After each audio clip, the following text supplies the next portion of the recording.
Hey, Forest Park, I'm glad to welcome you to part two of our continuing series, Normal is Overrated. The heart behind this series is simply to say that even though someone on the outside might look as if they have life figured out and they know the answers to most of life's perplexities, that's not true. None of us are normal in the sense that we have it all figured out. The more you get to know somebody, the more you realize that they have problems too. They have issues as well. And today is a little different, and I'm really excited about this because I'm moving away from just the teaching part, and I'm actually going to sit down with a friend and talk to my friend about what it means to struggle through what a lot of people would consider abnormalities, some problems in life, and how to balance that with going to work every day, coming to church, and learning to kind of cope and figure out balance in your life. So really excited about this. So we're going to jump into this interview. What I want you to do is to sit back and just really listen to the heart of this story, listen to the heart about what God is doing in this person's life. And I'm hopeful that when this is over, you're going to learn more about yourself, you're going to learn more about God, what Christianity is about, and you're going to see that trying to become normal is really overrated. Well, today I've got my friend Deb Cheek with us. Deb, welcome Thank you. to our series. I'm so glad you're here. Thank you, Scott. You are welcome. I've looked forward to this interview for quite a while. You and I have become friends. Yes. Yeah, you've been at Forest Park for how long? It'll be almost 6 years. 6 years, yeah. And when you first came to Forest Park, we were in the other building. We were in The- we were in yeah. the old sanctuary. Right. Yes, it was really exciting. I still remember with the bulldozer. Oh, yeah. And we dug the hole. Oh, yeah, And that's we right. put our little prayer cards That's in right. there. Yeah. And we're sitting right on top of And all we're those sitting prayers. right on top of those Yeah, prayers. that's right. And for those of maybe our audience that have no idea what we're talking You're right. about, that day we met right here, which was an empty field at that time, and we passed out cards, and people wrote the names of a brother or a sister or a friend or a parent, not connected to a church, not following Jesus, and said, these are the people we're praying for. And then we had a big hole and we threw them in because that was going to be kind of the groundbreaking day. Yes. And then we built the church on top. Right on top of those prayers. That's right, on all the names of the people. And that was an exciting day. I still remember that. It's hard to believe that's been like 5 years ago. 5 years ago. Yeah, so 6 years ago, It I was guess, 6. when It you were was here. yes. It just Anyway. we were just preparing. Yeah, so it's been a joy getting to know you. And actually, in this series, you're the first one that I'm sitting down with. And I'm so excited, and I'll tell you why, and I want our audience to know this. If someone comes into Forest Park and they do not know you, but they just see you from a distance, what they will notice is it's the same thing I notice every time I come, and that is a joyful demeanor you have, a smile. You're sitting on the front row every single time you're here. As soon as the music begins, typically you're clapping, hands are lifted. There's just a joy. There is a joy. Yeah, there is. There's a joy that it just exuberates from you. And I think someone would probably look at a distance, from a distance you and go, wow, I don't know who that lady is, but she's got life figured out. She's full of joy, full of happiness. She seems to love Jesus with everything inside of her. She knows all the music. She's taking notes during the pastor's sermon. I mean, you're the ideal person for a pastor. You're right there in the front. But I know your story. And that is not always, or at least it's not, and maybe somewhat true today. Right. But if we go back 6, 8 years ago, that is not the true. case. So I want you to just take a few minutes and just give us a window into where you were about 6 or 8 years ago before you came to Forest Park. Give us a little picture of what that looked like in your life. I can sum up a lifetime Yeah, up to the point I came through those doors Yeah. on one piece of paper, and I promised myself just random fluid thoughts. right. And if you wouldn't mind reading that, there are some sensitive things there that might be hard for some people to hear, Yeah, but please. yeah. Alcohol, abortion, abandonment, physical and emotional, rape, 3 failed marriages, childhood sexual abuse, emotional abuse, child abuse, drugs, sex, self-hatred, shame, eating disorder, anxiety, depression, psychosis, memory loss and repression, suicide, bipolar spectrum, misery, and hopelessness. That describes where you were? That describes That- what you went through? Let me put it in perspective. That's a lifetime of wreckage. That's a lifetime. That's a battlefield of wreckage, and that's just the Just highlights. one of those, just one of those would be a tremendous amount of pain. But the thing is, when you're just fighting for survival, you get through one, and then you get through the next, and the next thing you know, decades have gone by. But eventually, you're holding it all together. You're holding it all together, and you think you shine it all up on the outside, and then it just came crashing down. Do you think most people would have known that by looking on the outside? No. Okay, so when you say you No. polish it up, you kept I an was image on the success- outside. Yes, I was successful in my career. I had a successful naval career. My house, everything looked from the outside just How fine. did you do that? Where did you put all the pain? Where did you file Numb. all the misery? Numb, shut down, turn your emotions off, make your heart cold, become cynical, hopeless, heartless. And it just got to, and the anxiety and depression, and I just tipped over the edge. I thought I was having a heart attack at work one day. It turned out to be anxiety. I was in the hospital. That should have been a warning sign. I didn't pay attention to it. And that was because of suppressing. Yes. And And eventually it then just came out. It just came out. And it got so bad, I couldn't work. I didn't eat. I wasn't functional. And quite frankly, I think my children had kept me going for so many years. I had to hold it together. I had to hold the family together, even if it was just me and the children. I had to keep things together. And then once I felt kind of like they don't really need me anymore, it's okay for me to step out. So you were really just holding it together to get through that season when they were young and you felt as if they needed you. And as soon as you got through that, you thought life was not worth It going on. it was too painful. And you said that And was 2014. y- Is that right? Yes. Okay, so that's 6 years ago. That's 6 years ago. And I think it was the years of carrying those rocks, Right, carrying that shame, carrying that sin, right. carrying that brokenness, and not having any anchor in my life to guide me through it. Wow. So I'm just fighting and clawing my way through life the best yeah, I can with right. no playbook. Right. Wow. Well, we're going to get to how it was shortly after that you came here. Yes. But you shared with me before that you had a real issue with church. Like that, it was not something that was easy for you to come to church. No. So what happened that would make you avoiding church, not wanting to go, almost an anxiety attack, just walking into a church Yes. building? So how did you get there? My first marriage, I started going to my mother-in-law's church. And then in my second marriage, I was attending my husband's family church. And both those experiences I heard the grace and love message got me through the door. But when I got through the door, I felt worse when I left. Because I couldn't be that. I could never achieve what I thought they were asking of me. Yeah.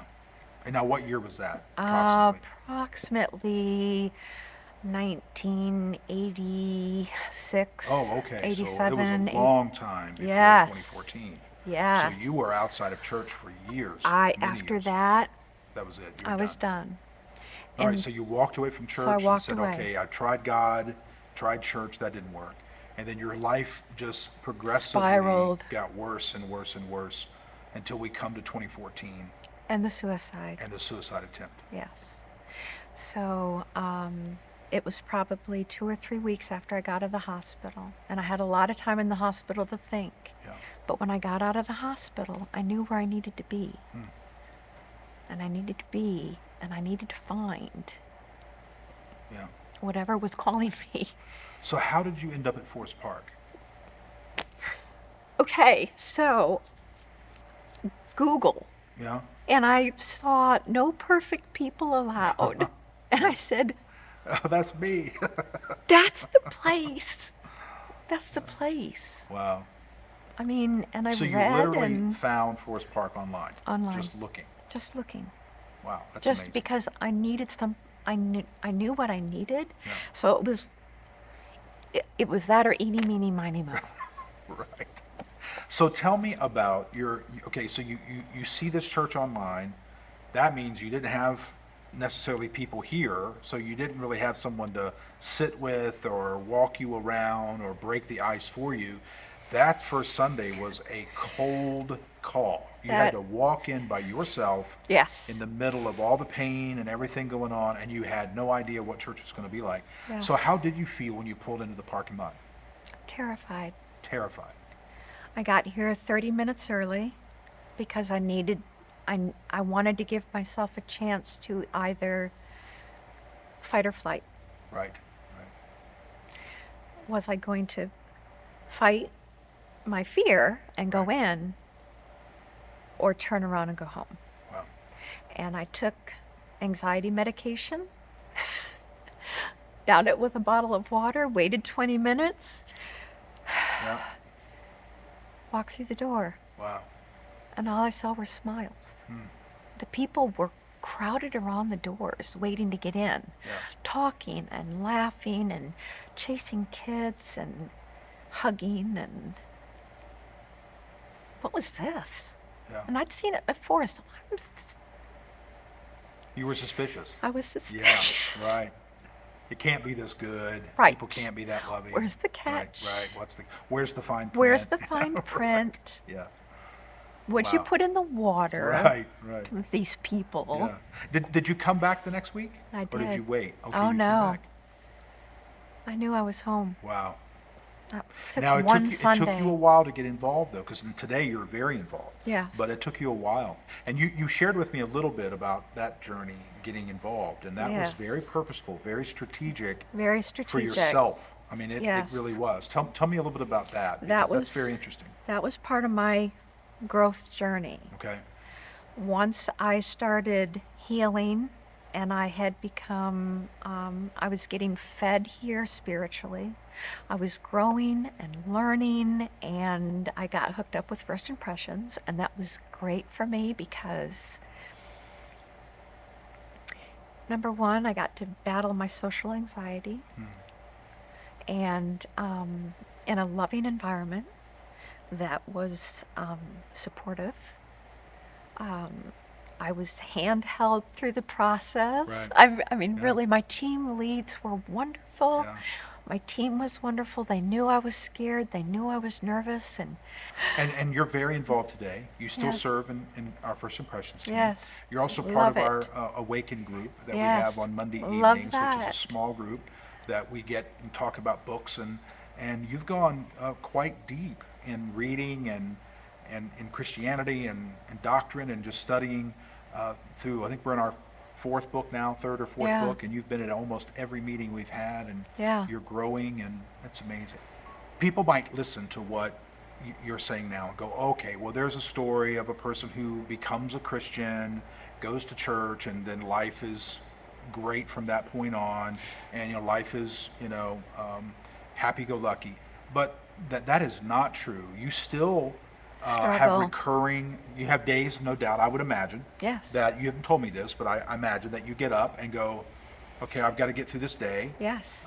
You still have those triggers at times. Probably Yes. either you meet someone, you could hear a song. Yes. You could just have a series of things go wrong at work, and some of that stuff begins to creep back up. Okay. So tell me what's different now than 10 years ago or whatever. How do you deal with that today that's different? Because I have a framework. Okay. I found that there's always an answer. Yeah. I I didn't realize that, but there is always an answer. And I just didn't know, I wasn't looking in the right place for it. And I started looking in the right place, and I started looking deep.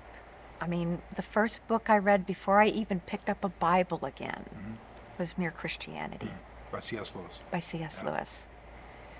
which is a book I'm sure you would recommend for all people to read. Again Yes, and again and again and Yeah. again. One of the best books ever written. One of the Yeah. best books ever written. But that's when I knew that I had been off track and tripping and falling and I knew the answer Yeah. was I knew what the hole was Yeah. in my heart. Yeah, it's beautiful. Yeah. Well, let's go outside of Deb a little bit, and let's talk to some of the people just listening in to your story. You're not a therapist, so I know that you're just going to give an opinion on this, and there's not a scientific research behind it, but just based on what you've seen and based on the people you interact with, how many people you think are hiding a lot of scars and wounds and pain behind a mask? Today we always are wearing masks, Yeah. but it's such really a picture almost of what is really going on. Yes. We go into a store and people literally have masks on today because of the pandemic, but the truth is people have been wearing masks for a long time, Long and we time. just couldn't see them. Yes. So what would you say? How many people do you think? Half the people? 80% Oh, more of than people? half. I would say 80% Wow. at least. I mean, some people may be more resilient, and some people, but everybody is hiding pain and scars and hurt. Yeah. But if you have some foundation, some resiliency that's been built into your life, I think that, you tend to navigate those ups and downs with a roadmap, Right. with some guidance and hope, and I think a lot of people, if you don't have that, yeah, you're putting on your mask and you're scratching your way through each day.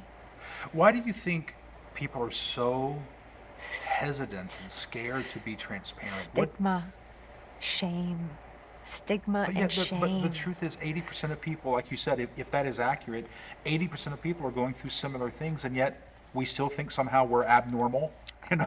We think our pain is unique. It's or different, unique or different. but it and- isn't. Now, you mentioned about a naval career. So you were in the Navy for how long? 11 years. 11 years, okay. Now, we live, obviously, in a military town with the Coast Guard base here in Elizabeth City. I did not know this, and except I've learned over the last few years that many people in the military are hesitant to admit some of the struggles that they have because of that label that would get attached to them, and it Yeah. could jeopardize Their career. their promotions Yes. and their positions and Yes. some of the clearance they have for different Yes. places. And that's exactly all, Okay. that's So everything that just drove me. More Yes. incentive to bury Oh, and yes. cover and hide. Yes, and cover and hide and drink bury. it away or whatever you got to Yes. do. Wow. Yes, exactly. And you numb out the pain. When you have when you don't have any tools in your toolbox, you start reaching for the unhealthy tools. Yeah. And there's a lot of And that. there's a lot of that. Yeah. There's a lot of that. So yeah, I look together now, but I still fight the depression and the Yeah. anxiety. Luckily, I have worked with my doctors and have been in therapy and found Okay, home so that's here. and- really important what you're Yes. saying. That this is a holistic approach. Yes. That nobody, and we're certainly not saying at Forest Park, that come to Forest Park and hear Yes. messages about love and grace. And it's all gonna be Yeah, and everything's wonderful. going to be okay, and you can stop the therapy and stop the doctors and No. stop the medication. No, this is a holistic approach. So you continue with therapists and Yes. doctors and medication or whatever. But Yes. there was a huge part of you missing, which was the spiritual part. Yes. So in some ways, that filled in this massive gaping hole in your life, and it Yes. came together. So you still continue with the counseling and the doctors and the Yes. therapy, and now you've got the spiritual side as well. I think that's Yes. very important for people It's to understand. well, and my doctor thinks so too. Yeah, good. Because he even said that, and because he's seen me through Yeah, this whole, Sure, and he said, actually, I've weaned off some of the medications. That's great. I don't have nearly like you said, yes, triggers, bad days, Yep. sometimes weeks. Yep. They still happen. Yep. But I have a support system. I have a family. Yeah. I've got people who care, Right. who check on me. I've never had that. Yeah. That's the power of the body of Christ. That is the power of the body of we've Christ. talked about that in our Awaken group. Which is the reason that's- why you got to give that's- back. Yeah. You got to give That's back. a missing element of a lot of supposed spiritual growth is, especially North America, we've made it so individualistic that it's about Yes. my prayer life, my Bible reading, my worship, Right. my. But the power is found in the us, Yes. us coming together, praying for one another, learning scripture together, Yes. asking questions, sharing our doubts, sharing our struggles, sharing our bad days. And your bad Monday could be a great Monday for me. And you Right. can lean on my strength. Yes. And then, when I have a bad Monday, and I can lean on yours. Right. That's the power of the body. Yes. And That's I beautiful. hadn't experienced that before. Yeah. So when I did, I heard the gospel Yeah. for the first time. I mean, really heard It it. was good news. And it was good Yeah. news. Yes. Well, someone listening in the audience, and maybe they're where you were today, they're where you were a few years ago, and I mean, you never know. I have no idea where this message will be shared, how many people will pass it along. What if there's a young lady out there who's just right on the edge of just saying, this life is not worth it, or maybe this man has finally got his son in college now, and he feels like his responsibilities are over, and he thinks life is just not worth going on. Or they grew up in an environment where God and church and everything is just shelved, and they've been there, done that in church in the past. So you could speak to that person. What if they were sitting here, not me, but that person? What would you say to them? What is one thing that you want to get across to that person to give them hope? Come, walk with me. Find it together. Yeah. But it's there. It's not a fairy tale. It's not mythology. It's as real as it gets. Living and breathing. Yeah. Christ in us. Yeah. That's beautiful, Deb. Thank you for your time. Thank you for your story. Maybe one day you could put it down in a book. Let people read the details. Let them process it slowly, because, as a pastor, I've learned there's a lot of people out there who need hope. Yes. And you and I have talked before that hope is the one thing It that will get you is. through. I mean, when you reach the point of hopelessness, Yeah. there's nothing to fight for left. So if that person was sitting across, if you're out there, don't give up. Yeah. You're so loved. Yeah. You're so loved. It's great. And it's a perfect love. Yeah. Sure is. And it's unconditional. Yeah. Thank you, Deb. Thank you.